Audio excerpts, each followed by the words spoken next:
What's going on, everybody? Welcome to the 20-Minute Wrestling Podcast. I'm your host, Mick Manhattan, the scene snob himself. Back again every Monday. There's a new episode because there's always something going on in the world of wrestling. And now that we have AEW, we have NWA, we have NJPW, we have WWE, we have so many letters that I don't know what else to do. And Impact, So we have tons of stuff to talk about. I do want to just kind of cover a couple of things that are going on. It's kind of been a crazy, hectic day going on with the Oscars going out and the scenesnobs.com. It's just kept me going. So keep in mind, we always have content coming out.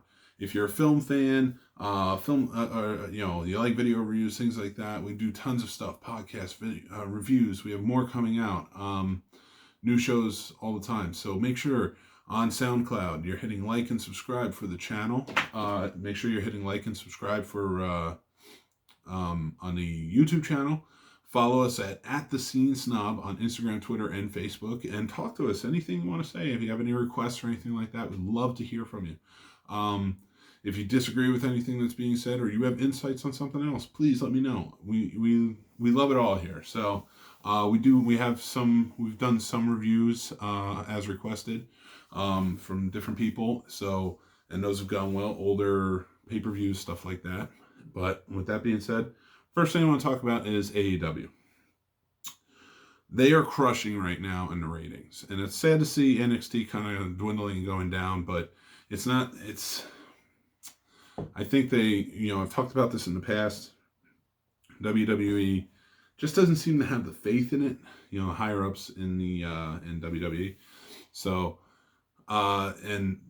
when it came to Survivor Series, they put out all their best stars and stuff out there, and it just seemed to go all right and bring in, and they won a couple of weeks there, and then after Christmas, New Year's, they tend to lose it, and now they're kind of dwindling more and more. And I hate to see that because NXT to me has the best, most dynamic superstars. I'm enjoying it a lot more, and I just don't think they're being utilized properly. With that being said, this week we got something that really is it could be a wrestling school on how to make a babyface, put him over, and how to make a heel, put the heat on him. And that was the Cody Rhodes MJF feud going to new heights with the 10 lashes with the belt. So basically, if you don't know, the stipulation is Cody challenged MJF. They've been kind of having a rivalry for a little while now. MJF, who's been playing heel perfectly.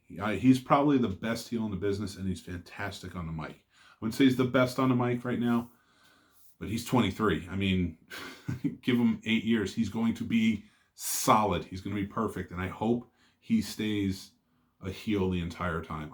He is not a guy you want to switch. He is a Ric Flair level heel. Perfect. And man, he just pulls it off terrifically every time. So the stipulation was at Revolution, the next pay-per-view, Cody wants to wrestle because of turmoil they've had in the past. So MJF said, if you want to do this, then I get 10 lashes of the belt. Okay. Cody agrees. There's some stipulations, stuff. He can't hit him back, anything like that. So we get Cody coming out, they do the grand entrances, they bring MJF out first, and he's pulling out the heel, he pulls out the heel promos, he's got the fans lit up, screaming his name, screaming a-hole at him, everything. It's just beautiful, it's perfect. And then Cody shows up, and he's got the grand entrance of a babyface. It works, every bit of it works. He comes down, he's doing his thing, takes off his shirt, and then MJF gets on the mic and he goes, my belt's too nice. I want yours. So he's going to hit Cody with his own belt. It's just an extra layer of beauty to this whole heel thing, to this whole rivalry. It's just perfect. So they go on. The lashes start, one here, one there. And they're hurting, man. You can see the welts. You see everything. And Cody's earning it. He's playing it up. He is selling the whole time, and it's money. It's terrific. I haven't seen this much selling in such a long time, selling this well in such a long time, and it's been fantastic the whole way through. So he's taking his licks. Then you have, he's down, I think it was after 4. Arn Anderson comes out, his coach, his mentor. He's been helping him. He's telling him, get up, stay up, don't let him have the satisfaction, blah, blah, blah, blah. Just like a coach would. He's playing the role perfectly. And there's more and more. It's putting Cody over more and more, and it's just fantastic to see, and the heat is on, you know. MJF is just catching it from everywhere. So then you go on. He takes, I think at this point, he takes 5 or 6. Dustin runs out. He's got his brother there now. They've timed this out perfectly. So he's got his brother there now. And his brother's like, give him to me. Give me the rest. Give me the rest. And MJF, that's not how this works. He has to take them all. It's just beautiful. You know, it's predictable but beautiful. It's because it's being sold perfectly by 2 great performers. Not just 2 great performers. All the performers in that ring were just fantastic. He takes another one. Cody's hurt. Cody is really hurt, and he's selling everything. It's beautiful. The Bucks come out. You have the whole locker room out there in the all the heels staring on, just watching, enjoying Cody going down. You have the Bucks come down, you know, to show their support. And it's just, he's going down, and Cody's just dealing. Takes another one. He can't take anymore, and he's like out. It's like 9 at this point. He's got 1 more left, and he's just, he can't do it. He cannot do it. He's not getting up. His love of his life, Brandy, comes out, and I'm hoping a fantastic babyface turn, because, you know, I just wasn't digging the whole heel turn thing, and she plays a great babyface. She's got tears in her eyes. She's telling her, just do it, baby, just do it. I'm here with you. And it's just, it's a thing of beauty. It's true love, because you know they love each other, but she's selling it perfectly. But it's also, you know, it's her talking to her husband and watching him take these hits. Like, she knows he can handle it in real life, but at the same time, it's something. There's no anger there, but like, she still loves him. She doesn't want to see him get hurt, you know? So she's selling it perfectly, and it's beautiful. He gets up. He is the man. He takes it. And then you get the last shot. And this is where true, beautiful heel fashion was just amazing. As we all know, Cody has Dream written on his chest. That is for his father, the American Dream, Dusty Rhodes. May he rest in peace. One of the best of all time. And he comes from this royal family of wrestling. And that means something. It's on his heart. Dream. And to be able to do this, I think Dusty's looking down on his son, and he's just like, he's got to be beaming with pride because of this move. He allowed MJF to take the last shot and hit the Dream. You know, now when I say allowed, he didn't know it was coming. You know, in kayfabe, he didn't know he was going to hit him in the Dream. But he did, and that was the final insult. You get hit in the Dream because he's so mad. Throws the belt down. Is angry. They're holding him up. Rhodes gets his match. MJF is furious. The fans are screaming at him, and then he goes and he delivers a kick to the balls right there, the low blow. And it just takes him out. And he and Wardlow, boom, right out of there. Just perfect heel faction. That's the greatest reaction. We were getting those from Chris Jericho lately, where he's just playing like the sniveling heel. But, you know, so he runs away, gets out of there, and right before the end, right before we go, attacked by a fan. Now, I don't know if this was a setup. I have to read more into it, but he was attacked by a fan on camera.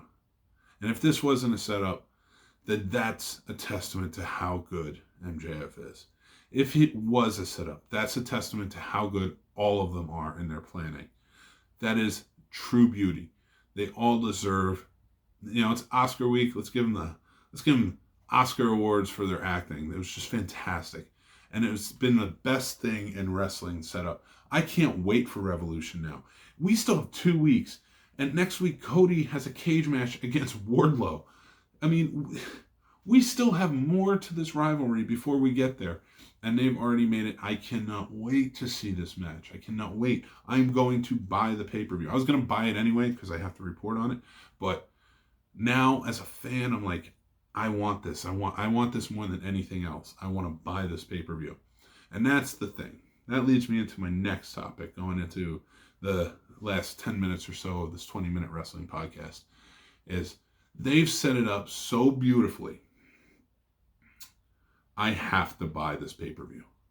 I have to. I mean, I would say I have to because, again, I report on it, so I want to see it, and I want to, I don't try to watch everything. I at least watch WWE, and I watch AEW every week. So I try to watch everything else as well, but I'm definitely going to buy this pay-per-view as a fan, because there's so much being cultivated. Everybody has a good story going on right now, and it's going to be beautiful. The Bastard Pack is setting up beautifully against Kenny Omega. John Moxley against the Inner Circle is just a thing of beauty right now, and he's the number one contender, so we have so many great things going on, and just every part of it is just fantastic, and the stories are there. So when you get to the next pay-per-view, you want it, you need to see it, you're going to put the money, just take my money now. You keep it. And my next point being with WWE and pay-per-views. So it is widely speculated after dismal revenue last year that there's widely speculated, but it is being reported on that there has been talk that WWE, the higher ups, the officials, are talking about moving or maybe dissolving the network, or at the very least moving pay-per-views off of the network and either making them shows through Fox, kind of like how they do with the Super Bowl and other championship things, or bring them back to pay-per-view streaming service, kind of like how right now UFC has been doing ESPN streaming service, things like that, and like buy them through there, and go through that party, and I'm thinking about that. Now, I remember as a kid, it was, we couldn't afford everyone. I couldn't watch everyone. So like some friends would get them and then we go over there. And then like sometimes I'd be able to get one and they'd come over to my house and we'd watch them. And it was just kind of how you did it because it was so expensive. It was like $60, you can't just drop that every month, especially as kids. So when I came back into it, really getting into it, and was when the network kind of came out, and it was like, oh, you get to watch every pay-per-view, you just pay for the network. It's great. It really meant something. Now, I understand if they're not making the money on it or they're not getting the subscribers, but that might be the nail in the coffin for me, because I'm not going to get every pay-per-view. I'm certainly going to pick AEW's pay-per-views over WWE. Now, if they all cost money, okay, once I get sponsors or something like that, then maybe, then I'll pay for them then, but it's just not worth it, because I haven't seen a pay-per-view worth $60 out of WWE in quite some time. Maybe WrestleMania, but even then I'll say WrestleMania, like it was even worth it just for Becky 2 belts, but overall, it's just been, like even Survivor Series, which was good. It was a good Survivor Series. I didn't mind it. I didn't love the main event, but I liked it. Royal Rumble was okay. It was, I didn't love the Brock Lesnar stuff, but whatever. But I still, nothing worth paying for. And it's a testament to AEW and what they're doing, because AEW is making these storylines to the point where you have to watch it. You have to watch the end to see how these end. And WWE hasn't done that in years. They're not setting up anything. I mean, Raw's been pretty good lately, but it's not on the same level. It's just not. You're not building up these storylines that are interesting. You're not building up these rivalries properly. And it just, I would hate to see them. I think they're going to shoot themselves in the foot if they go to a paid pay-per-view service and dissolve the network. It's sad to see the network go because there's some cool stuff on there. But even then, like when it first started, it would seem a lot more interesting. Like they had a lot more stuff I wanted to watch than they do now. But They have a lot of old content on there I like to go back and watch, but so I hope they don't dissolve it, but at the same time too, like, I don't see how it's going to sustain itself with the pay-per-views. I could see with like the Saudi Arabia pay-per-views, like they would keep them on there, but if you're going to get rid of them, you're going to get rid of them, and I don't blame you if you're not making any money. But I just, you've already shut down a lot of your live productions weekly, and that's going to make your performers angry because they're not selling merch nearly as much. But what are you going to do now, like with the pay-per-views, if you start losing money there because nobody wants to rent them?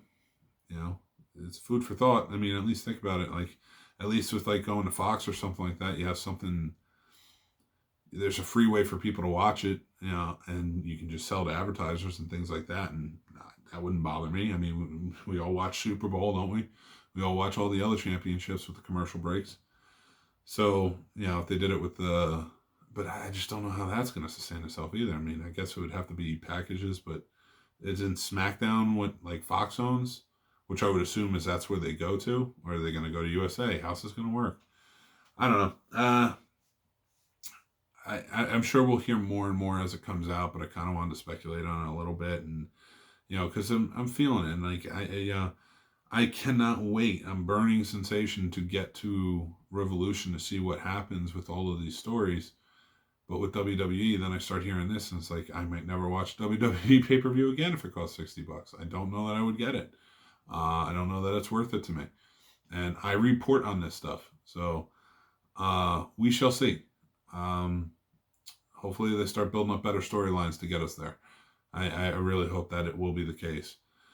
But with that being said, just kind of a short episode. Those are the two things I really wanted to talk about. Lots happened last week, but definitely go out and check them out. Check out the shows. SmackDown, not a great episode this week, but just figure I'd touch down on that a little bit. Danny Bryan seems to maybe have another heel turn. I don't know why. I don't know where that's going. And they're setting up for the next pay-per-view, which is in Saudi Arabia. I have heard speculation that they want to try and get Sting back. We shall see who he'd go against. I don't know. We've already done it with Triple H. You're not going to put him against anybody young. And he would not be somebody I'd put up against like Goldberg or Lesnar because, it's a geriatric event that just isn't worth it in my opinion. But maybe we can get him back towards WrestleMania, and then we can finally get Undertaker versus Sting way past their prime. It'll be interesting. But with that being said, I am the Scene Snob, and this is a 20-minute wrestling podcast. So if you like what you're hearing, or go check us out, like I said, every Monday on thescenesnobs.com. That's where everything is. We have tons of other shows going on. We have tons of content always coming out, so make sure you give a like, a subscribe, and hit the notifications button on wherever you listen to the podcast, or over on YouTube as well. Also, give us a follow on @thescenesnob on Instagram, Twitter, and Facebook. That is where we're at. I answer pretty much all the messages and stuff that come my way, and I look forward to hearing from you. So until later, take care.